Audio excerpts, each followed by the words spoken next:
Hello friends and welcome to another replay analysis.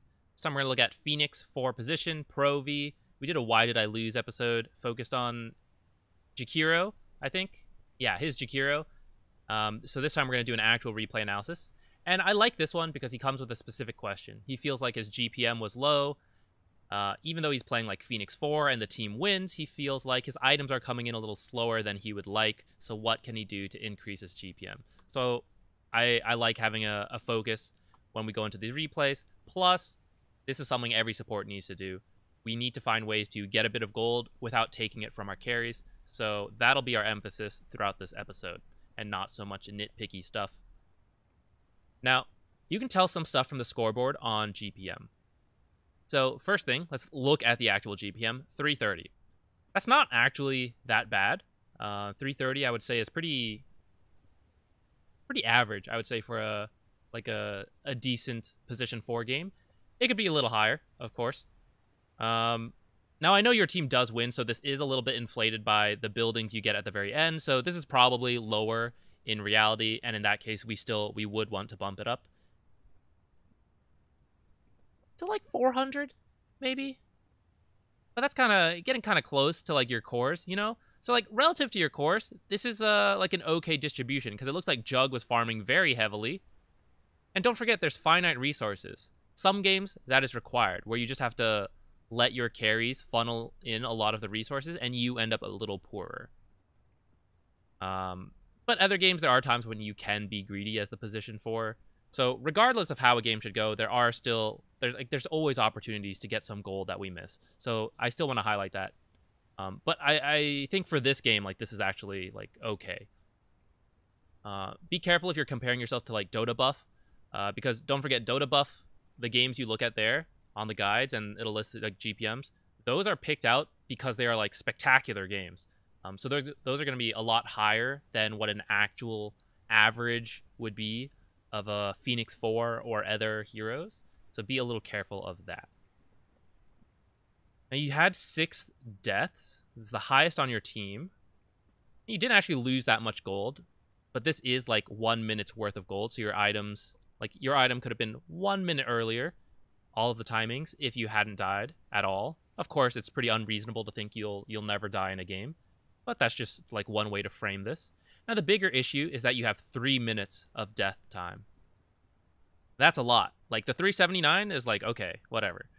But 3 minutes of being dead means that we aren't stacking, we're not pushing, we're not farming, we aren't doing anything because we're dead. And that can really affect your GPM. So we're going to see if you have any unnecessary deaths, because that could help us boost the GPM by simply not dying. As support items, this is higher than usual, but there are 2 invisible heroes, and Mirana makes everyone invisible. So it's a little understandable that you've spent a decent amount of money on your consumables. Maybe Lion could buy like a couple more of the sentries, but in a pub support game, you need these. So if the 5's not doing it, the 4's got to do it. So we're not going to worry about that. But look at this, no camp stacked, and there are definitely going to be opportunities where you could stack. And stacking, you get 35% of the bounty of camps. So like say you stack a hard camp, they're worth 100 on average, 102 technically. So that's about 35 gold for you for every hard camp you stack. And, you know, depending on the camp, they have different values. But either way, stacking generally gets you a bit of gold, especially if you farm it yourself. But, you know, stack something, let the carry farm that, go steal a camp from the enemy jungler or something. So we're going to take a look at that. So that's about what you can tell from the scoreboard. And I think you were saying your Yule's timing was a little late. Here's the thing I'll say about itemization real quick. 1, I don't think you need an urn this game.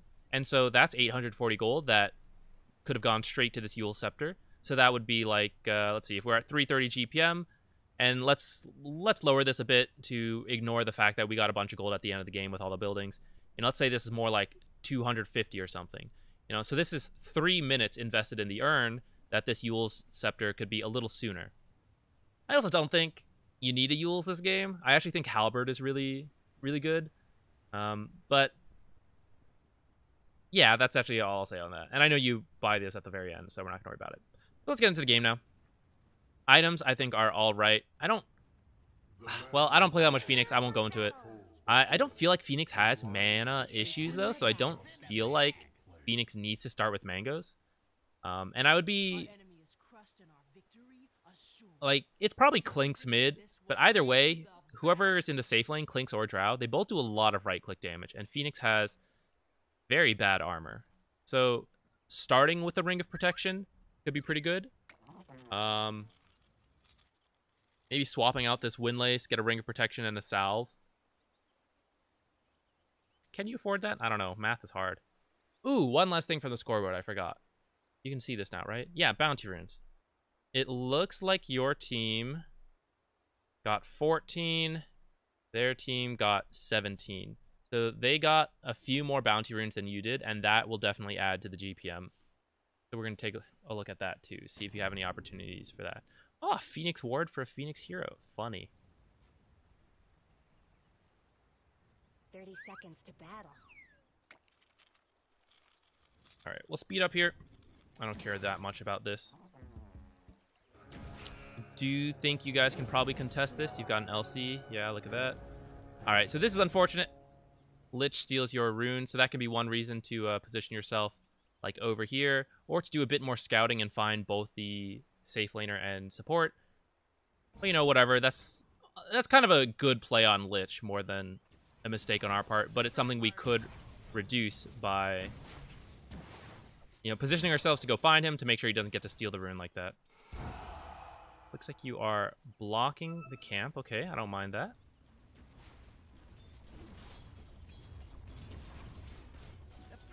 All right, that range creep just died without either of you paying attention to it. LC level 2 should... yeah, she's got overwhelming odds. So, like, she could have nuked that, or you could have just gone for the right click. This is... I know you know this. I know you know to get last hits, and it's like, oh, I missed it. And that eventually over time, that's something you improve on. But we still need to highlight it, because this is, like, all these little things will add to your GPM over the course of a game. This is... what's this? A 36-minute game. Like, every little thing throughout these 36 minutes will bump your GPM up or down. So, like, right there, one missed range creep. You know, that's already a bit of gold we've missed out. And let's put the GPM up here. You know, so we could be up to, like, 130, 140 already at this point. Okay, so we are pulling here. Let's try this. All right, I want to show you. So this is not strictly GPM. This is supporting play in general, but it will come into play with GPM. So right now, you have creeps very close to the tower, and one creep has gotten through, which I actually think is okay for you. If this creep wave dies to the tower, or they push it out, and this creep wave pushes up, then LC is going to have to go farm here, and you're going to get pushed away from this camp. That is essentially what happens at the end of this pull. The way to circumvent that, though, because you do have some creeps here and they will buy you some time, is to complete this pull as quickly as you can. So right here, I think you should... you are auto-attacking a bit. I think maybe auto-attack as much as possible. Maybe even use a spell. But see what we're going to... like, now the lane starts pushing up. And the big creep is still here. And 2 creeps are still alive. So 1 died, but I think Lich was actually within range for that XP. At least Drow probably wasn't, though, and she missed the gold. But now she's going to come in here. So she didn't really miss any last hits on the creeps, and she gets the big camp. And because you've moved around like this, you actually are out of range for this big creep. I think Lich is within range. LC is out of range. So this hard pull, it did result in the lane coming up here, but it gave Drow a boost in gold and XP. What's XP? Is it Y? No, that's net worth. What is XP, guys? I'll learn this eventually. R. Yeah, so you'll see that Drow is now up at the top. LC's not too far behind, but that's because you've been giving her some solo XP. So you're actually like way down here. So this pull ended up being more beneficial to them, I would say, unless this lane now carries well. Now that it's in a good position for you guys, like, let's see how it plays. And if you block the small camp again, it should stay up here. So, like, in the grand scheme of things, it might be okay. But we could have had a very similar effect if we had killed this camp a little faster. And if we had used our spells or just auto-attacked a bit more, what would happen is this creep dies, and these two creeps, they're not going to walk back up here. They're probably going to like do a path like this, or if they see Drow, they're going to run to Drow, and Drow doesn't want to tank it, so she's going to come stand down here, which means she's going to miss all of this, or she can walk up here, and now you have extra creeps. So your lane is going to push, but that could also be a great time to go on her. If she's up here trying to de-aggro onto these creeps, yes, your lane will push, but actually that could be good because now Drow is way up here. You have this whole time to potentially kill her. If you had stayed in this area, I think you would be level 2, and that would be very scary for her because you're slow plus fire spirits, and then an LC running at her all this distance, that could be a lot. I do like that you're blocking the small camp. You're trying to keep the lane up here. Not this time. This kind of tactic is more effective when your offlaner can win the lane solo. So like LC versus Spectre, that would be really good. LC versus Drow is harder because Drow is a ranged hero, and LC struggles a bit against that. Like you see, she's getting kind of zoned away. So see, still a bit under-leveled, so we can't quite go on that. Like, maybe that could have been a kill if we'd had the slow. I kind of like this. I just need to know to be a little careful, because we don't have dive. But yeah, so dive doesn't cost mana, and it's really just fire spirits you use in the lane. So I don't quite know if a mango is necessary. Oh, a third block on the small camp. See, I kind of feel like... I actually don't think you need to do this game, which is sad because I really like that you're doing this, but now I'm gonna push you further. Okay, so I don't think you actually need to do it this game because I mentioned it earlier. Like if you have a Spectre versus LC, then you're happy if the lane is up here or even down here as long as it's a one-on-one matchup because LC will beat Spectre. But against Drow, it's kind of an issue.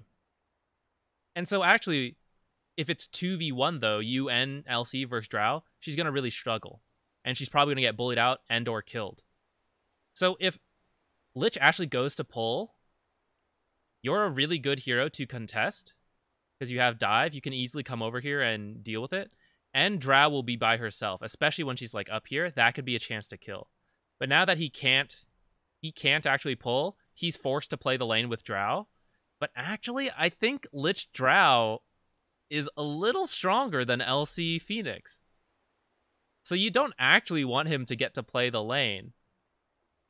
Even though all the creeps are coming into the lane like this, I think it favors Drow and Lich just a little bit, especially with how the lane is going so far at this point. So instead of dedicating more time to blocking camps, I think dedicating the time to harass Drow, and then maybe like he tries to do a pull or something, and then like Drow's left alone because she is fragile, but Lich, like he's strong. So getting him to go pull is like kind of okay for you. And I feel bad about that because like, oh, just let the hard support pull usually is not the advice you give, but I kind of feel like in this game, it might not be the worst. And you've come over here multiple times to block this camp, and you've sacrificed your own XP and levels to do so. But if you actually get levels with Fire Spirits, you can kill Drow pretty easily. You Icarus dive on top of her and drop Fire Spirits, and then LC uses overwhelming odds to run in. Like, I think you can kill her, especially if she's like up here.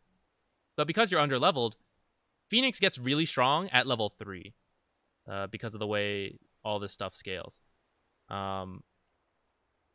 So I kind of feel like being out of the lane and losing out on experience is not in your favor this time. Cool. Let's do... Alright, another hard pull here. So similar issue. Drow is stuck under the wave, and this is going to die off. But because you have more creeps here, this might be okay. So let's see how it works. Alright, we're going to chase the Lich away. That's good.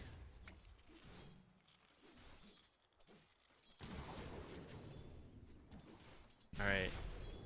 It's the same deal. See how you've gotten pushed away because they're actually a little stronger than you based on how this lane has gone so far at this point? And because your creeps were already under the tower like that, her creeps have now pushed up very quickly. So you were forced to go grab them. And now you guys are kind of having to back off. Again, this has pulled the lane to your side. Elsie took a decent amount of damage. So did you. Some of these actually got killed off. Which I think is a little bit of a mistake of Drow. I think she could have come here and farmed this without missing too much on that. And she didn't get this hard creep yet either, but it is weakened. So in the end, that might have been actually kind of okay for you. Thanks and have fun. I think it could have very easily been good for them, though. And she now saw that this was low. So now he's finally getting to pull. So, like, right here. This is exactly what we were saying. Like, she's out of position. You have all these creeps. What if you had level 3? And you could dive on top of her, hit her with level 2 fire spirits. All these creeps are hitting her. LC's running on top of her. Drow's probably dead right here while he's pulling. And then what'll happen is that this wave will come under tower and she'll be dead the whole time. And then this full pull will kill off this whole creep wave, and these creeps some will still be alive. And then they will join the next wave, and that whole wave will push, and she will have missed this entire creep wave of experience because you kill her. Whereas if Lich cannot pull, and he's over here, and this creep wave went to the lane like usual, they'd be around here. The creep waves meet here, and then you have a 2v2, but you're low, and they're double range. They're like kind of strong against LC. Like maybe they can't kill LC, but they can punish her, and they can get denies and stuff. That's kind of weird, because I know the usual advice is like position 5 should always pull, and position 4 should try to always interrupt it. But sometimes it's like, oh, actually, maybe we'll let him pull, and then we'll kill the drow. And then we'll quickly run over here and get this experience. You know, try to be as, like, get everything, but sometimes you have to pick, like, what's better for us. So let's see. Okay, Lich has come out of position a little bit. Looks like you might actually kill him. Not bad. So see, like, when they're separated, you can get kills. And you did hit level 3 there. Did you hit it before? I don't know if you hit it before or after. I guess you had the kill. So it doesn't really matter. But yeah, when they're separated, that is a little easier for you. Because 2 ranged heroes together in the lane are strong. 2 ranged heroes out of position, or 1 is out of position, that is very weak and punishable. Okay, so you're getting the bounty runes. This is good. Check. I don't know if you checked or not. I think you did look over here. He does not have a bottle, so you can go ahead and take both these runes. Okay, and I want to note here.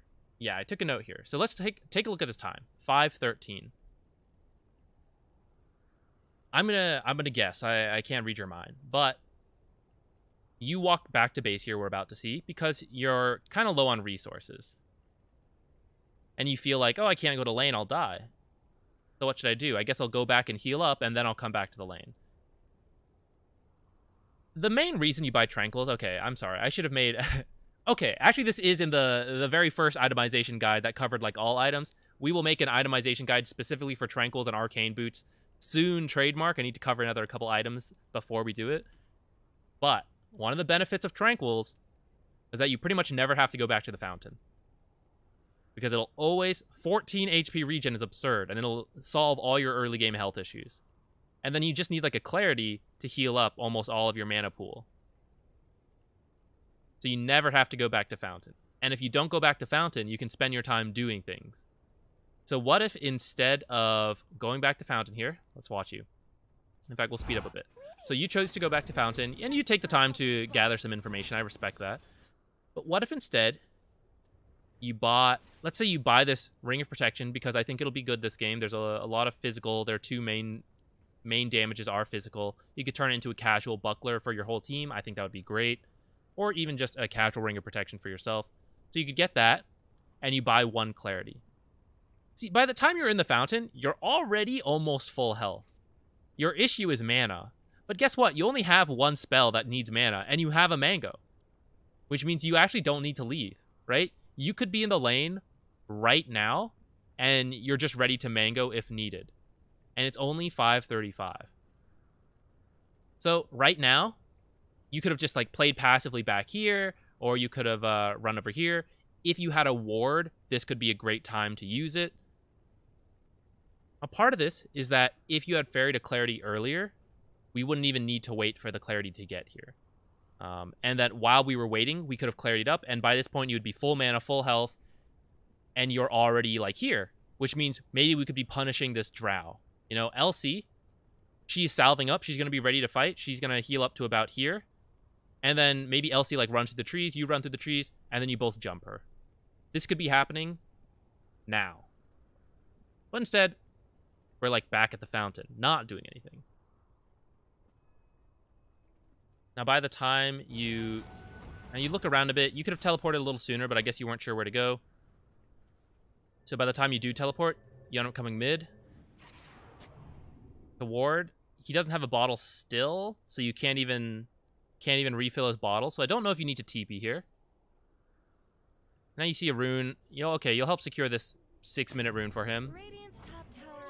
What if instead, so we covered that idea, okay, we go to Drow, like, what if I had a Clarity already, or because I had the Mango, I didn't even need it, we just go on this Drow, we could have done that. Next option, what if we just sat here? We literally just wait here, have a Clarity come, and use that Clarity.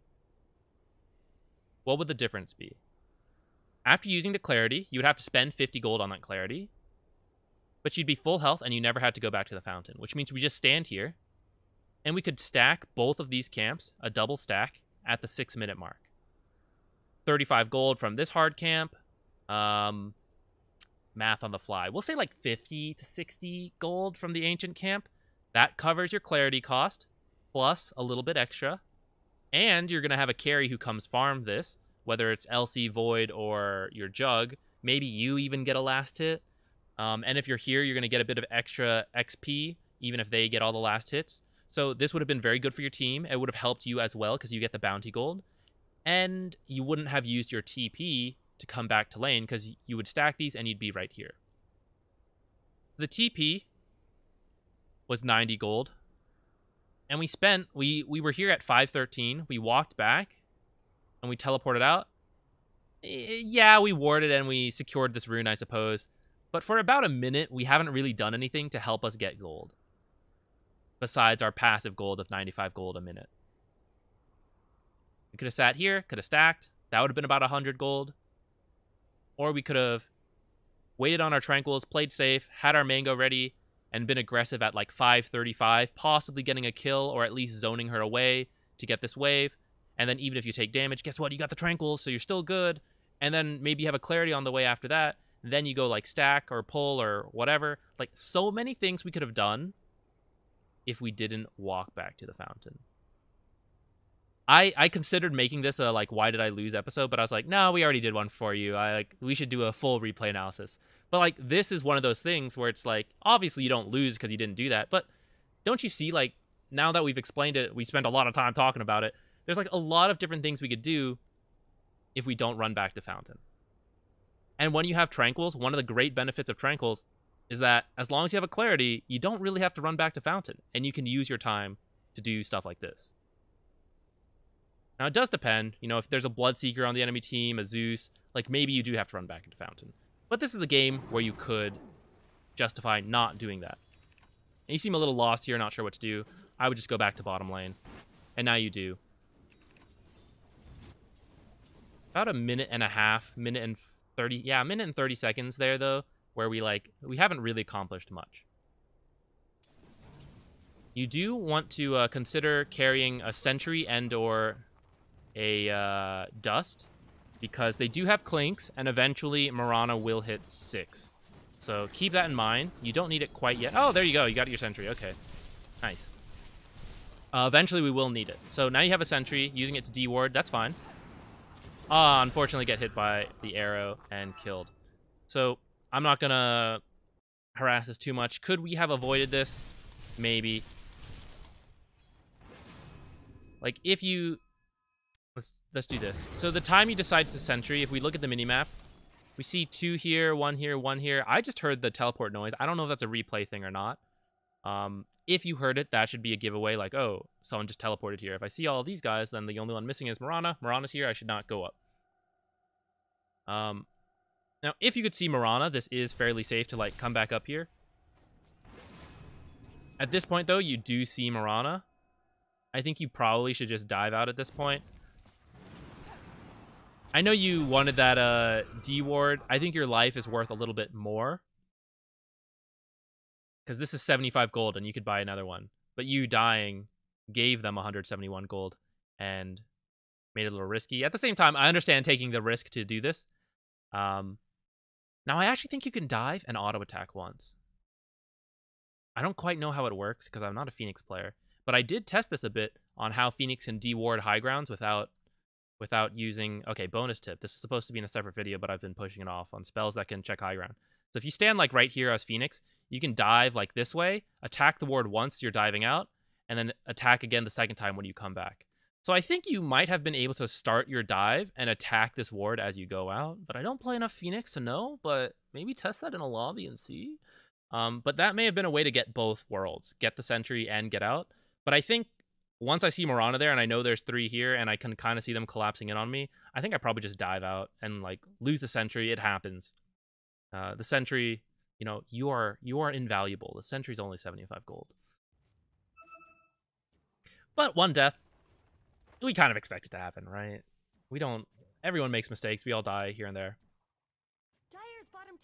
So 1 death alone, not a huge deal. And it's not like there's that much for you to do right now. Ooh, I kind of like this.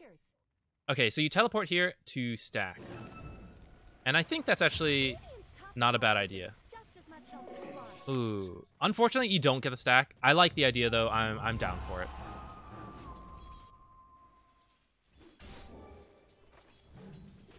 Of course, it does mean you don't have a teleport. Decent chunk of right physical damage. That's where the Ring of Protection helps. You've had it queued for a while. I know you know it. Okay, so it turns out you do get this ward because of it, the death here. This kind of balances it out. I still think... I don't know. Like, what if the ward wasn't there, and then it still would have been bad, you know? You could still Icarus dive out, and then get another sentry to de-ward this area. Because having a sentry here is okay, because they have a Mirana and Clinks. So I don't hate getting another one, and then you still would have found this ward, for example. Another pull that you guys have been pushed off from, and now she's getting all these creeps and the last hit. Okay, she actually missed the last hit, but she was in full position to get it, and you're not the best at securing a last hit like that. You know, you don't have a burst spell, really. She's probably fine, though. Yeah. Now, that's not all your fault. I do think LC maybe could play a little more aggressively up here. But at the same time, let's actually back up when we did that pull. Radiant's top tower deserves just as much help as bottom.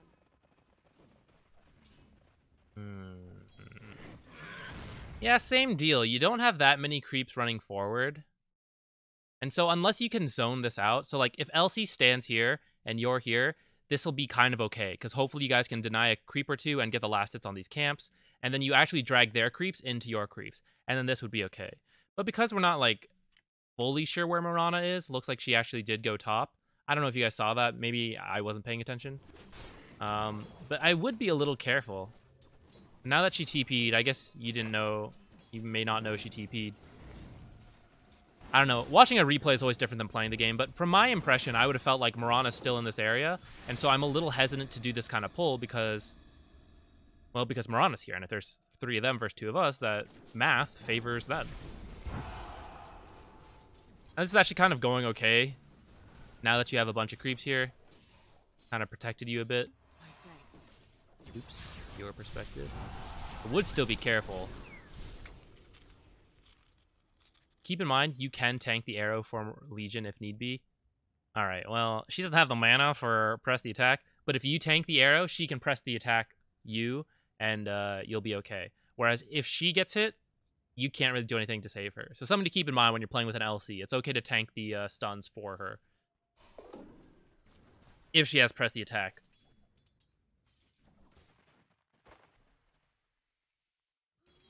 Right, 10 minutes coming up. Keep in mind the bounty runes.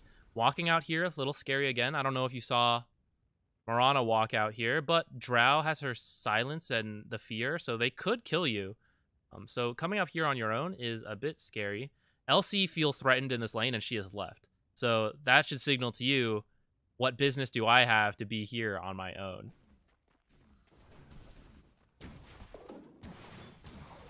Yeah, look how much damage she can get off. She didn't even use silence or anything like that. She's just right-clicking you with the slows. Okay, nice.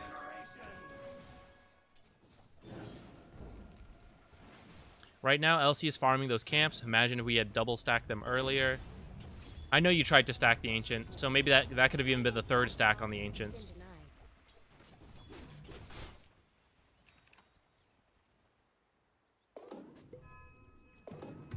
See what's happening here. Yeah, so I don't feel like you need the urn this game, because I don't think it's a great Spirit Vessel game. I guess it's kind of okay with Clinks, now that he's back to, like, Death Pacting stuff.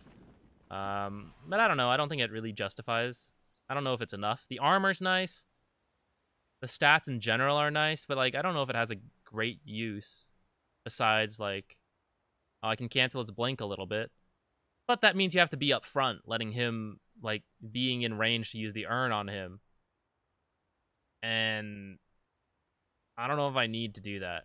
Plus, I don't know if the discipline is there in this game to do it, but it actually doesn't matter. Let him blink ult. Who cares? You have an LC. As long as LC is not the one ulted, she can press the attack on whoever gets targeted. And LC should just position further back so that she's never the one targeted. The way this game works, like LC and or...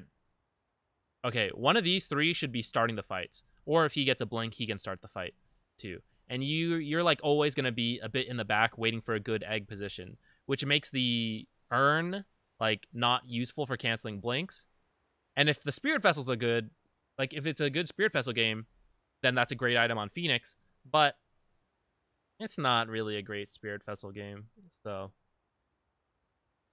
I think Yule's is okay if you Yule someone and then egg, but I kind of like Halberd as it has more synergy and the fact that they're both right clickers. So if you disarm one of them, one that helps the team fight a lot, but then you egg. If you happen to egg near them, then you're protected while they're disarmed.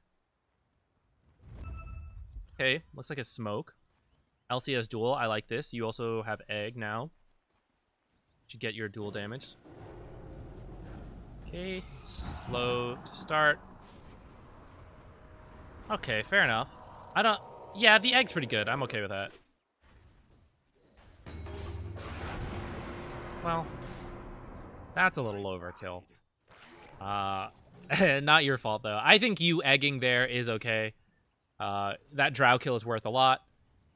If LC had managed to get the duel off, then you wouldn't have needed to egg, but she did get silenced away, so yeah, you know, I think it's okay. We're not really at the point of the game where you're going to team fight, so using egg to just get a kill, especially on a carry, is worth it. Okay. I think you were mildly too soon. Okay, so that's fine. Like, I know you missed it, and that would have helped your GPM a little bit, so, like, we'll say that. When you make a mistake, it hurts your GPM. But at least I know that you, like, had it in mind. I should be stacking it these times. And you missed it this time, but the thought is there, and mechanically you'll know, okay, I was just a little too soon this time. I need to hit it a little later. This camp in particular, I agree, it's pretty annoying to stack, actually. But you can double stack this. So, like, I know this one was dead, but I personally hit this at 52, and then I run up here and hit this as soon as I can and go this way. And oftentimes I hit this at, like, 56 to 57. And when there's only one camp here, this box is actually quite small. So you can hit them fairly late, and they can still get out. Like, these guys are quite fast. I think you can even hit this at, like, 58, and they'll make it out. But that's really pushing it. I would aim for, like, let 55 hit on the timer, and your attack should land after that. And then that should just barely do it. They'll be walking back. But if you hit them at, like, 56, they'll still be, like, out here during the stack timer. So that time you were just, like, slightly too soon. Okay. Also, actually, I got distracted because it was overkill. But Alright, what the heck is this? You guys just kill Drow and then you walk away. Oh, what? You guys should just push. We talk about it a lot. This is like the first tower we want, if possible. 3 of you are down here and you just killed Drow. Shove this in. All of you auto attack, maybe even cast spells on these creeps. Push this into the tower. Start getting some tower damage. Why are you guys backing away? Get this tower. You see that multiple of the enemy heroes are out of, like, in mid. So at most, there could be 2 other heroes down here, but we know one of them is, like, near top. So Drow's dead. If they want to all rotate down here, fine. Let them rotate, and then just back off. Defend your tower, maybe. They've all TP'd down here. Jug has a ton of space to now get this tier 2. And maybe even, like, pressure mid. And in fact, you could even say that Jug dying is partially due to the fact that there's no pressure bottom, so they didn't need to go down there. And they ended up, like... Alright, Jug dying is because he went for this really aggressive Drow kill, and now they all TP'd up here. So actually this is... I didn't notice that. This is actually... I don't have Chrono, guys. I'm just talking a lot. This is actually okay. I think Jug just got the solo kill on Drow, and now she's dead again. Not ideal for him to die. But you see how... Sorry. Should I edit this out? No, I'm too lazy. He could have gotten that solo kill and gotten out if you guys had forced teleports down here sooner. It's like this chain reaction of things. All of Dota is these chain reactions, and it's really hard to see all of them. And I know I miss many in a game. But at least here's one we can point out. If you guys had pressured this tower, you either get this tower, or they would have teleported some people down here to defend it. You guys just back up, whatever. She does whatever she does right there. Jug solo kills her. Maybe Bat comes in. But these other teleports will not be available because they were used for bottom. And now Jug gets a solo kill and gets out. And you guys, you pressured this tower and then you backed out. All positives for your team. What if they all still teleport up here? They don't react to bottom and they teleport top to kill Jug. Jug gets a solo kill and dies. Overall good. Kind of good for them too. But now they're all top. Besides Mirana, I guess. But what's Mirana going to do to stop 3 of you? You get this tower. Again, overall, very positive for your team. Plus, he'll be alone in mid. He pressures this. But we got that kill, and we all just, like, scattered out, and we, like, did nothing with it. And it ended up with, like, a kind of thing for us. Where, like, Jug gets a kill. I think it's overall good for you, because Jug gets a solo kill. But Jug is way ahead of Drow, so I think, let's see if it's in here. I'm actually surprised by that. Jug got more gold than they did for killing him. What's up with that? What is up with that? What's the net worth? Maybe because... Maybe it's calculating in the fact that they shared the gold. I don't know. But that in the end, it doesn't really matter. You get what I'm saying. You should have detection, by the way, at this point. And it looks like... So she's invis, right? Yeah. So she's invis. She's going to get right past you guys. If you had a sentry or dust... I mean, maybe you don't expect her to be invis walking away because you scanned here. Maybe you thought she'd be in here. But you should still have a sentry or detection to do this. Because now you guys are pushing this tower. What if you just hit this tower and they invis walk up, a Clinks is invis on top of you, and then they start a fight and you guys have no idea and you're like, ugh, and you all feed. But if you have a sentry, you'll see them coming in and you can back off or react accordingly. Clinks walks in thinking he's invincible and then she just duels him and he's like, oh. You know, when you need to push against some, even just Clinks would warrant a sentry. Amarana warrants a sentry. Both of them definitely warrant a sentry plus detection in case a fight breaks out. Smoke. So possibly could have gotten this kill if you had a sentry to drop back here. You would have seen her running out and you guys kill her. He definitely has the damage. He has haste. She is very unlikely to get away, especially if you land like any of your spells. So that could have been a little GPM right there. Spend gold to get gold. Spend it on the detection. Either way, we should be able to get this tower. kind of feel like maybe you should be helping. Well, actually, no. I think this is okay. And now it's kind of like also okay to do this. Yeah, that's kind of why I wish Void had stayed down here till you guys actually got this tower. And, like, instead of farming this, you guys just got the tower and then did this. Because I see on the minimap, they're coming to get you. And you should never stand still when you're hitting tower, especially against Mirana. But in general, just never stand still. Always at least move back and forth a little bit. But this arrow's going to hit you, it looks like. LC got the tower, but you both died. Which is like... in the grand scheme of things, it's actually kind of okay that you guys got a tower and 2 of you died.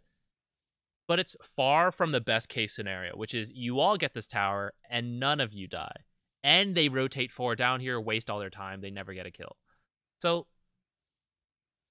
you know, if we had all stayed down here and pushed this tower, if we had pushed it early when we got that drow kill, a lot of different situations where we could have gotten this tower without dying for it.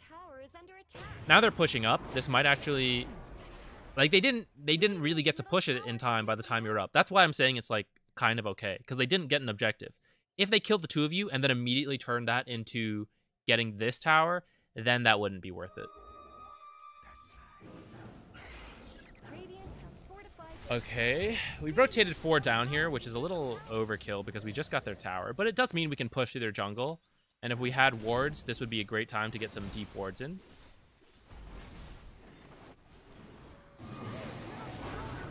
Slow down. Looks like something might break out here. Ooh, very aggressive egg.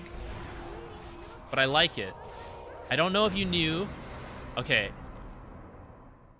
I like it because I saw Drow top. And Clink's alone. Maybe he can kill the egg, but it does mean he'll be right here and that your team can possibly kill him up. So the positioning on that egg, I think, was pretty good. But I do want you to know that it would be a different case if you didn't know where Drow was. Like, what if Drow was here and you come in an egg like that, and then you're like, ugh, Drow just killed me. Oops, my bad, guys. Haha.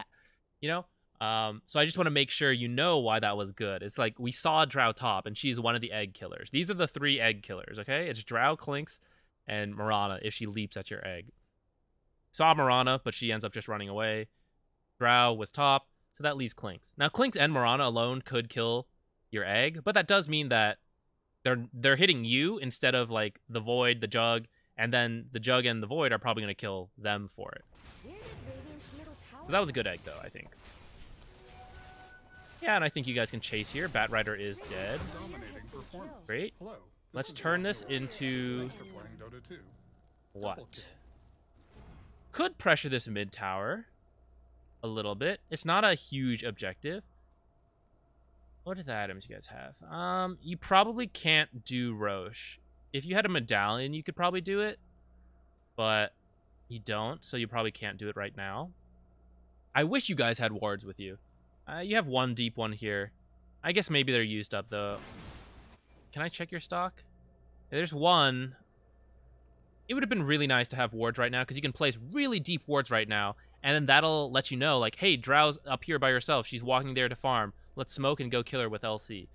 It sets up your future now that you have these nice kills leading up to this. Avoids TPing top, so instead of crushing this tower, I think you guys should all run top and try to kill the Drow.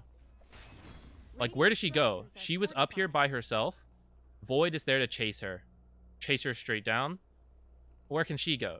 She can run this way or run this way. You have a ward here, so she has to run this way. So if you guys all run up, you'll catch her. Now, maybe she just TPs out, sure, but that's kind of what he's there for. It looks like he's not doing it, but I think he should just nuke this wave and then immediately start chasing her. If she tries to TP, he ate their remnants. Maybe she silenced TPs, whatever. But if you guys all run up and she TPs out, then you guys just turn this into a top lane push. But he probably can't... he's going to struggle to kill her on his own because she has the silence. And so I kind of think someone needs to, like, go with him. Oh, they fortify. That's pretty smart, actually. Oh, actually, they may have been fortifying the mid tower. Yeah, all in all, it's okay. You guys win a nice team fight, get a tower, defend your own tower. I am being a little picky on it, thinking you guys can, like, get as much as possible. Jug is kind of on his own. You guys have scattered. If he dies, that's really bad. Okay. He barely gets out on his own. I don't know. Either you guys should have been closer to him or he shouldn't be there. One or the other. Right now, okay. I have no egg. I have no fight. I want you to remember that when you're Phoenix. If this egg is not up, you guys do not make a group movement. Maybe you can get a pick off if you see Drow on her own. You can like duel Void or something. But you will not make group movements without egg. That means you have 47 seconds till about 17 minutes before you really have anything else to do. So, let's get back to our original idea. How can I get more GPM? Is right now. I have no egg, I have no fight. So I'm going to go farm. Now we do need to be a little careful. It's 16:16, which means they won't spawn again till 17 minutes. So we don't want to farm too much in case like Jug or one of the carries wants to come farm here. And if we look, like Elsie's here, Void's here. Void, if he doesn't want to push the lane, he's going to farm this way. I'm looking at the minimap right now, guys. He wants to farm this way. Elsie's going to run home. She's going to farm this way, maybe. Or come to this lane to defend it. Jug, it looks like, is going to farm this area. Or maybe he's just getting mangoes. What's he doing? Okay, Jug's actually going to come farm this way. But it doesn't really matter, because there are 4 camps here. And Jug does not have the ability. He's over here. You know, he'll never farm all 4 of these right now. So I think you could farm this camp. Or maybe this camp. But, like, say Jug... So it does look like he's running here. Jug's going to farm this one, and then this one, and then this one. Or this one, this one, this one. But he'll never make it between all 4. And so one camp is free. And you can farm it, and then it'll respawn at 17 minutes. Especially because it looks like Void can farm, like, top lane. Like, maybe Void will get here, actually. But I also think he could just go top lane and farm that instead. So let's actually watch Jug. Let's confirm this. One camp. Cuts this, farms this camp. Getting awfully close. Now he runs bottom. This guy went back to the lane. Look at that. He'll never make it here. I'm actually... Blocks this camp. Unfortunate. But you see, this camp was free. And so you could have farmed this. It would spawn again. And you never interrupted a carry's farm. Whereas if you farmed this camp, he would farm this one, walk up here and be like, who farmed this? And now he has to run down here. And he'll never make it up here still because of the literal walking distance. He won't make it. So we want to choose a camp that is at the edge of a farming pattern. So he could go this way, this little chunk here, or this little chunk here. And so we want to take this one or this one. But both of those patterns use this camp and this camp. And so we don't want to touch either of those camps. And because it was close to the timing, it's fine. Now, if it was like 1640, go ahead and farm this camp. And that's okay because he'll farm here, and then he'll walk out of here, wait a second, camp spawn at 17, farms this, whatever. Or if it's like 1640, maybe instead of farming, you just wait to stack. Or you do both, you farm this camp, then come down here, double stack, like, what? All these possibilities. But I don't think he did any of them. I think he just walked around a little bit, right? Let's go back to you. Where are you? So you walked up here. Maybe you were going to farm that and you saw it was mud golems. That's a possibility. I don't quite think you need raindrops, by the way. You still have your mango, and you've got the regen from this. And you've got a stick. Raindrops is 255 gold, right? 225 gold, sorry. 225 gold that at your current GPM... Oh, sorry, let's switch back. Over a minute and a half of your time that your next item, Yules, could come sooner. If we didn't have this raindrops. Now, maybe these raindrops will make it worth it. We'll see. But if you just needed mana regen, this is about 4.5 clarities. Again, you really don't use that many spells. And you have a mango tree, or you did. It looks like it's gone now. I don't know what happened to it. Maybe it got broken. But you should have some amount of mangoes. And you really just use fire spirits to farm, which really is not that expensive. You have the regen from the urn, and you could have had like clarities. But like raindrops and this urn is 1,000 gold. Over 1,000. It's like 1,100. and that like you'd actually be fairly close to your Yules right now if that was the item you wanted. You'd only need like 800-ish more, which is then like 3 more minutes.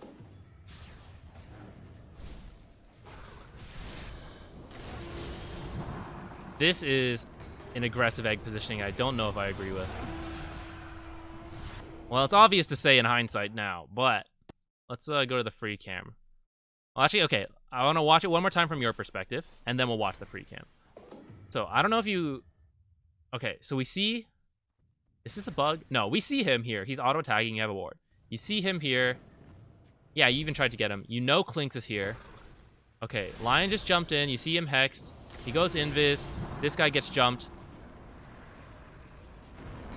And you die. Let's back up now. Sorry, the effects are going to be all over the place from rewinding.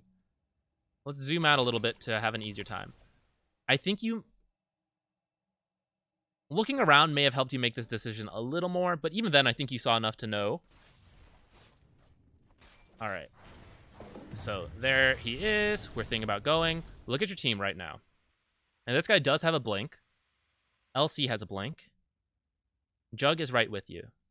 So right now, you're still fairly mobile. Your team is fairly mobile. But you do want to draw this line and say like, okay, I see their team all over here.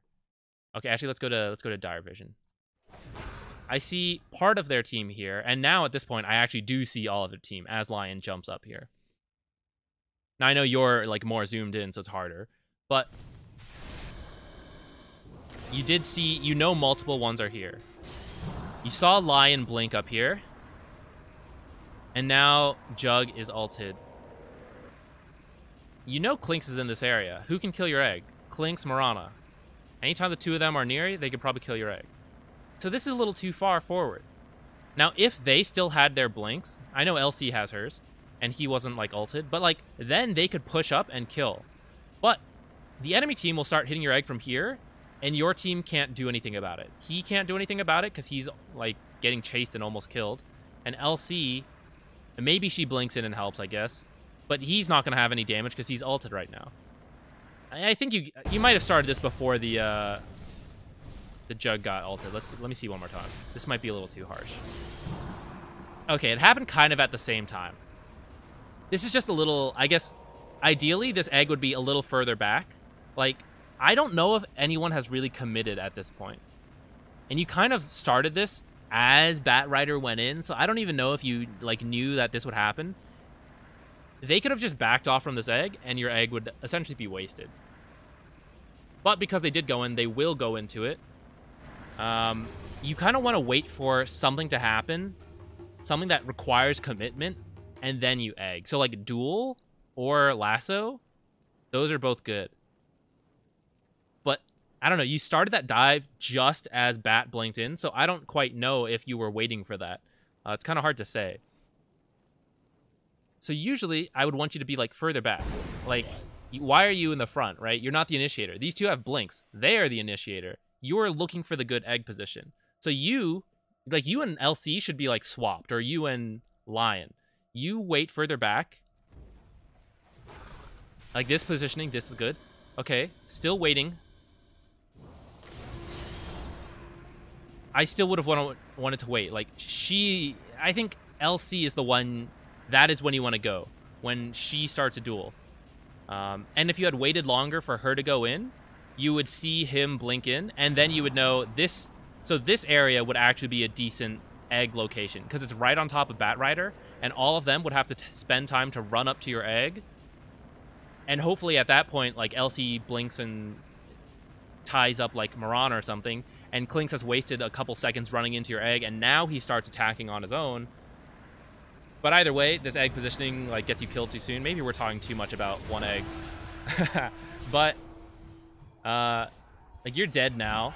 Technically your life for Bat. Looks like they killed Bat right before you, so I think you get some assist gold. But this is another death that I think could have been avoided. I think like if you egg a little more safely, like a bit further back, I think you guys get that kill and you're alive, which means you would have time to now go like farm and jungle and stuff, right? If you were alive, you could stack soon. You could come over here, wait, double stack.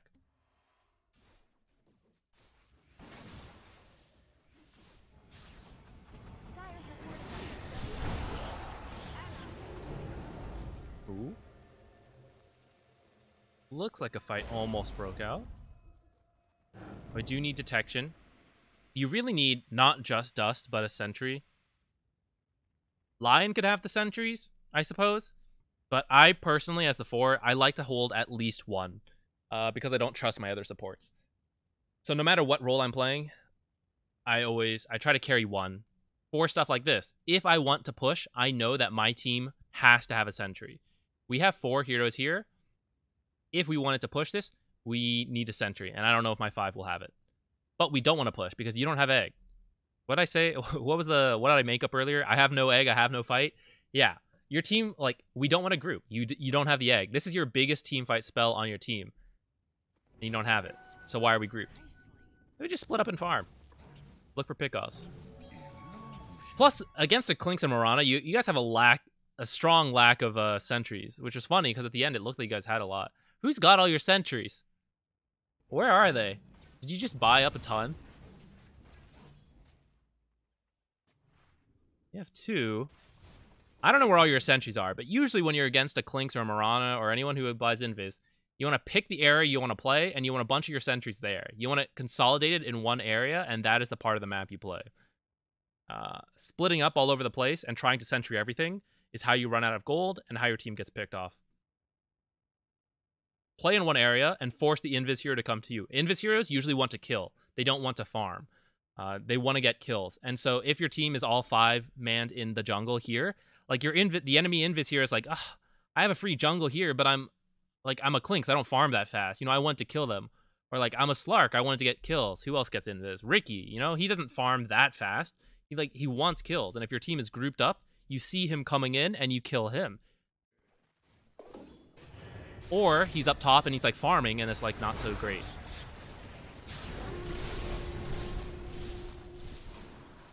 See how you can't like take a team fight because you don't have egg? Lion's gonna die. What are we looking at? Oh, sorry. Alright. Couldn't really get a pull there. That's okay. I agree, we don't quite want to farm these right now because it just started the minute. Although all your carries are bottom right now, so actually, I think you could farm one of these if you wanted to. Nice. Okay, looks like you are... Nope. Okay. It looks like they might have smoked or Mirana ulted. I missed what it was. But they were all grouped up and they killed you. That's not so bad. So I wouldn't feel too bad about that. Ideally, you would have been farming a little bit at least, so you would have gotten some gold in that time. And I think you were like starting to, and then you got killed. So that's unfortunate, but I don't feel that bad about your death. However, I do think they're doing Roshan now. That's what I would do. Are they? Yeah.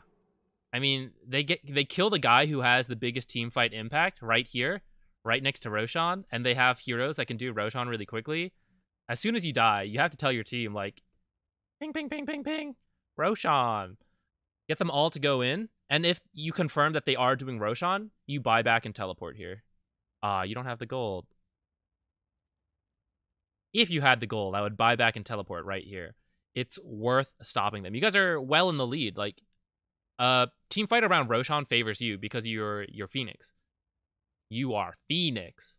You know, this is great for you. Even if you have to buy back, you'll probably win this team fight, and then you guys can do Rosh, right? If you win a big team fight right here, right on top of Roshan, especially that now that they started it, like, this would be about the time your team gets here to interrupt them, and then you buy back and come in.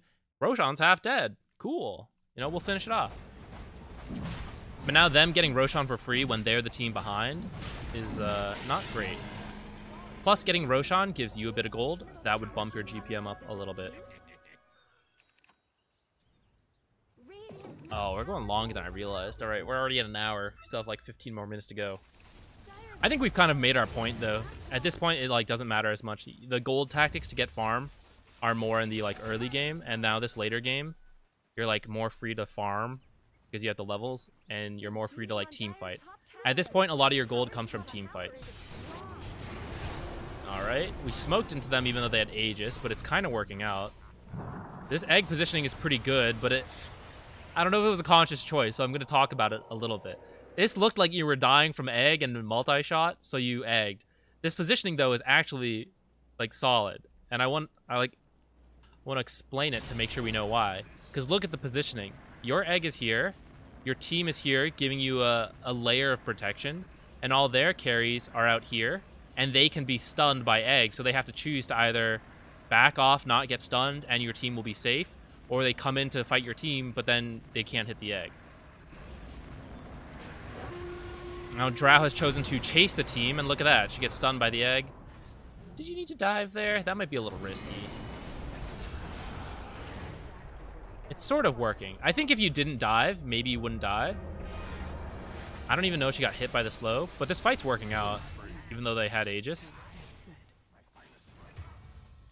Partially because your team was already ahead, and you have the better team fight. I usually would not recommend smoking into them when they have Aegis, though. It did work this time, though. Alright, well, you know, not worry about that. No, fortunately your team also gets another kill. Alright, let's speed up again. This is great. Nice. Yeah, so at this point you are a little low. Let's see, is Lion farming a lot? What's his last hits? We're learning the keys, guys. Okay, last hits. So you are ahead of Lion. And what about is Q? Yes. Q is KDA. So he's got 5 kills and 3 assists. So he's involved in 1 more kill than you. And 5 of them are kills, which he's kind of stealing a couple of them. Like that Drow kill bottom. He probably shouldn't have done that. But whatever. And honestly, it's kind of okay this game. Like, if this guy has Blink, that's pretty good. His Blink protects you as Phoenix. And really, in a team fight, you are a dive, attack slow, and ult. And the items you buy don't really change that. Like a Yule's or Halberd, it helps you a bit. But you can still do your job, and if Lion has a Blink to help protect you, like, if Lion protects you with a stun, what is the difference between you protecting yourself with a disarm? It's very similar in the end. And so, honestly, I don't feel that bad that you don't have that much gold, because Lion is having a really good game. And he is, he is buying support items, thankfully. And the Blink is really helpful because these are quite fragile heroes. So if you get the jump on them, you probably win the fight. And when you get the jump on them, that sets up a good egg. But your GPM is technically a little low. But if you compare it to, like, their heroes, like, you're not actually that low, right? Like, their offlaner is only 60 GPM above you. And that's not a great place for him to be. All right, relatively, your offlaner is 145 above you. That is exact. Okay. Oh, well, maybe it will work. Okay, a little awkward. This is almost exactly. This is exactly why when you push, you need a sentry. Because Clinks is like standing here, like, oh, I'm gonna look for kills, and he almost walks in on his own into 3 heroes. Exactly why you need sentries down. We're kind of baiting ourselves into a fight though, and what did I say? No egg, no fight. What is this? Grouping. Grouping. Team fighting. But I have no egg. I don't want this. I just want our team to split up and farm right now. Or, like, be together and farm. But I don't want to actually team fight. It's kind of working out, though. And part of that's because you guys are 7k ahead, so... Strategically, I wouldn't recommend it. But maybe it's okay because you guys are so strong. LC, it's a really good LC game. The lane was rough, but like Blink Blade Mail against like Drow and Clinks is like fantastic. So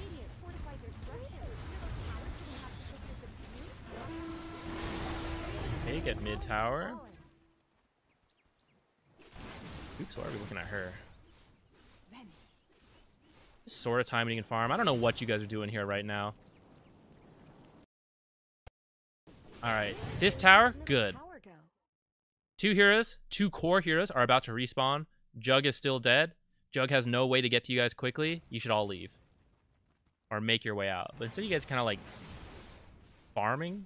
It's very risky. You guys aren't that ahead where you can win a 3v5.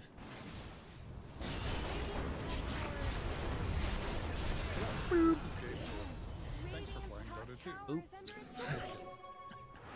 So this kind of death is no good. Jug?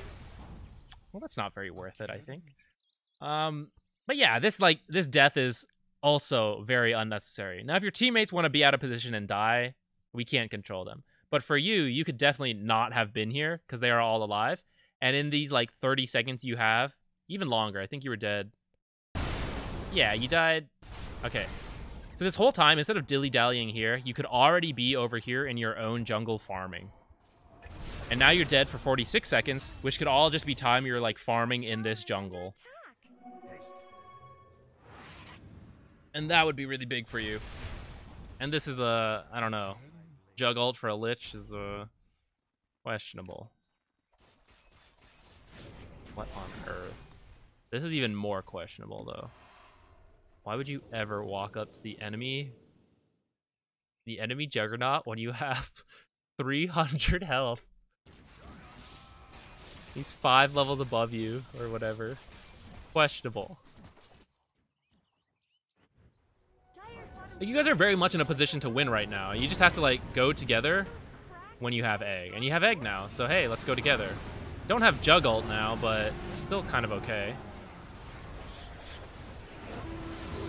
Still got egg, can still team fight. That's the thing, the threat of the egg is almost as good as the actual egg. Kind of like the threat of Enigma Black Hole. I'm okay with this. Farming a jungle camp, we guys are pushing forward. I don't know if you need to commit Ray, but you know what, it's probably fine. I think you have the time to like right click it. I guess it's okay to try to defend that. I kind of wish you guys had just gotten this. You see all 4 of them, 5 maybe? You see them all top. You should be pushing this as fast as you possibly can and force them all to rotate down here or to give this up. Like, why spend extra time here? So, like, the core should be doing this. I don't think you should do it. I guess now you can do it because you saw so many of them up there. But otherwise, I would stay back and, like, wait for the good egg positioning again.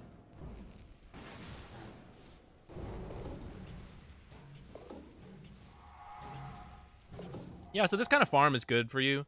And it's like something that we could have been doing if we didn't die here earlier. We're at this like late point in the game where it's like okay for you to farm a bit more than in the early part of the game. So still being a little careful. Like, see, we're farming this small camp. And I am kind of okay with it because you're close to Yules, but at the same time, look at what Jug's going to do. Let's watch Jug be sad here a bit. All right, we farmed this camp. Oh, no. Oh no.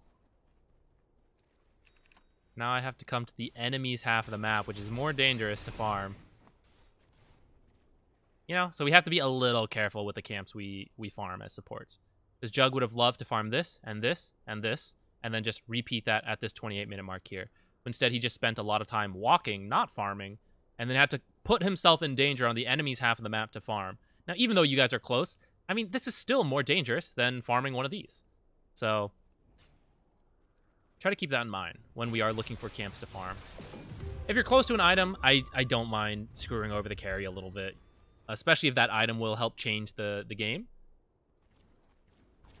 But at least be aware that you are screwing over the carry. You know, take responsibility for it and own it. You're like, yeah, I am screwing you over, but I swear it's for your own good. I'm going to get this Yules and it'll totally help us get the kills. You know, or like, I'm going to get this Halberd, it'll protect you. I swear it's good for us. Be able to justify why you are screwing over their farming pattern.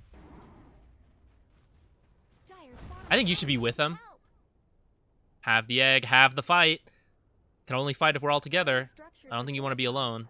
Planks could like solo kill you, I think. Oh, maybe you have dive. It's probably enough to save you. Okay, you got the Yules now. Yeah, see, your team's kind of like splitting up to like protect all the lanes, which is like sort of good, but at the same time, I kind of feel like you guys could just like tier 2 and tier 3 pressure to sacrifice the tier 1. You know, it's fine. Who cares? Okay, Roche is up. Play this top half of the map. Go farm. Jug is here, but there's 20 seconds, 23 seconds until the camps respawn. There's no way Jug farms all 4 of these camps. Dive up here or walk up here, stack this, farm this, farm this, farm that. Like, this is your time for gold right here. Waiting for your team to get closer to do Roshan. Never mind, we're just going in. Okay.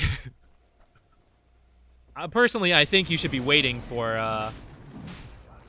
was that the ult or was that the Ags? You got killed with the Ags. Much better than using the ultimate. Yeah, so see what's happening where it's like the enemy team's coming to contest and our team is still on the way. I personally think probably should be waiting for the team. I know you guys are ahead, but that is how you throw. Pretty happy with that egg positioning.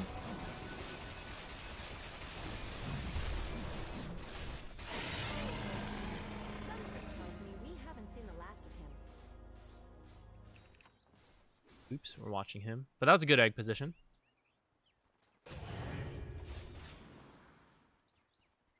To be clear, I think Yules is like an okay. Actually, it's like I see Phoenix's buy it. I know it's like a good item. I just don't know if it's like, to me, it feels like a Halberd's better. I don't play that much Phoenix though. If you like looks like you're a what, gold Phoenix player. If you pay attention to Phoenix players and you feel like Yules is the item, you know, feel free to override me. I personally, I'll make my case and I'll let you decide for yourself.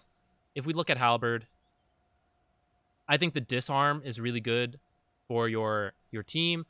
You had a mango tree, which means you could have several mangoes stored up to solve your mana issues, which you don't really have that many mana issues. Your egg is 200, this is 100, and I believe this is like 120, which is about 400. You've got the stick, and if you had a halberd, that's another 100 mana. But without this Yules, you know, you'd still be at like 600, so you have enough for all your spells, plus the mango and or magic wand to help boost you forward. So I think you have the mana to sustain the halberds, even though it does push it close to the limit. But then you like look at the stats where, okay, when you aren't in your egg, you've got some evasion, you've got some strength, that's great. And you amplify your HP regen, that's pretty good for Phoenix with the triangles. And then the halberd is just really strong against multiple disarms. And your team can still attack that guy who is disarmed, whereas they can't attack someone who is Yules, although you do get a similar effect from Yules where they can't attack you. But Yules is 2.5. Heaven's Halberd is 3 on melee, 5 on range. In this case, it would be 5 seconds. Your egg is 6 seconds, so you disarm Clinks, like, he is not hitting your egg, essentially. Shiva's, I think, is also really good. Armor against this lineup, attack slow, all of that jazz. Reduce their lifesteal. I don't even know if they built it. And it doesn't seem like they did. But if they had, it wouldn't be that weird. Or at least for Drow, like, I've seen Drow Mask of Madness, satanic kind of stuff. So Shiva's will be good there. And that intelligence, again, helping your mana pool. But that armor and the aura, the attack slow, is really what it's all about. That's my case for it. But again, I'm not a huge Phoenix player, so there's a good chance you know more about Phoenix than I do. If you like the item, go for it. Looks like the game's just going to end around here. Yeah, I don't really care about it at this point.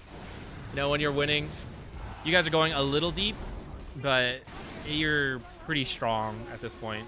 They don't have very tanky heroes. I think your lineup is a little better than theirs, so I would guess you guys just clean up in the next couple minutes.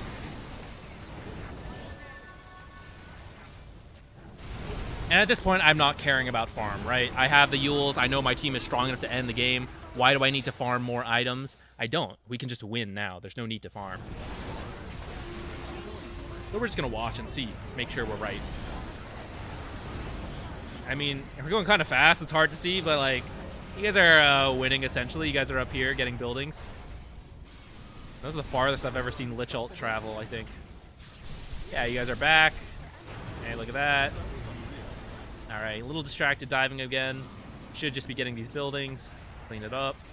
Looks like we're going to go get Megas. Yep. Yep. All right, game over. I'm going to guess this Holy Locket's a meme. Is it good on Phoenix? I don't feel like you need the heal. In case this is a serious item purchase, I don't feel like the heal is necessary this game. But there's a very good chance that it's just like, yeah, the game's over. Let me buy something fun. I think Halberd Shivas are really good that game. That's what I would have opted for. I don't mind the Yules. And I think the Yules Meteor Hammer or Meteor Hammer Yules build is pretty cool on Phoenix. But when you have like an LC, a Void, and a Blink Lion, I don't think you need to be the initiation. But the Meteor Hammer does help you farm, so if you really do need to boost your GPM, that's something.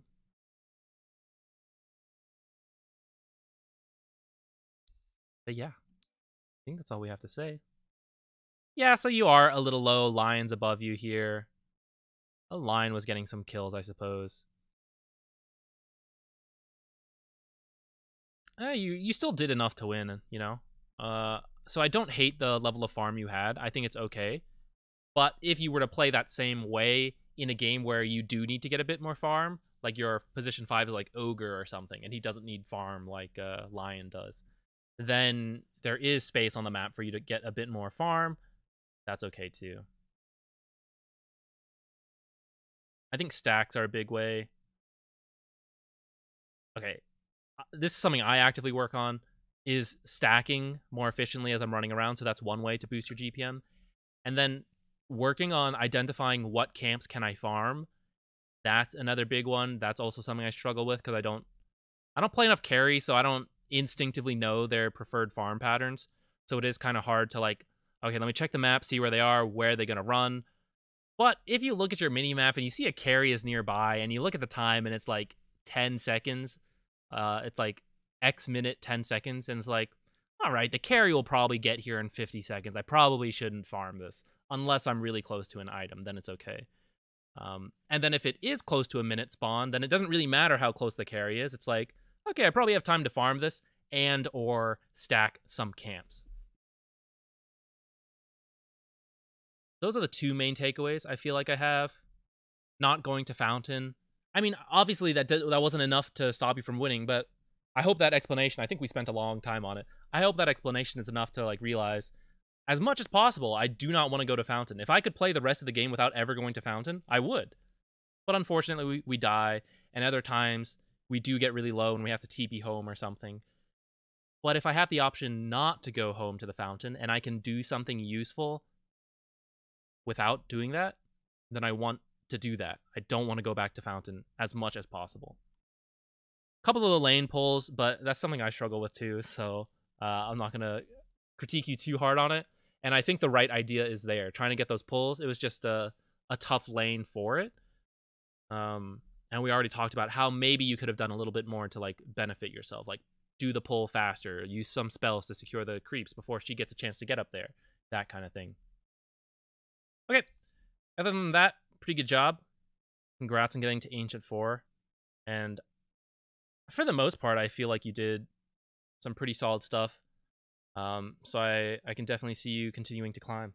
And I hope you do, because that's a great success story for the channel, you know?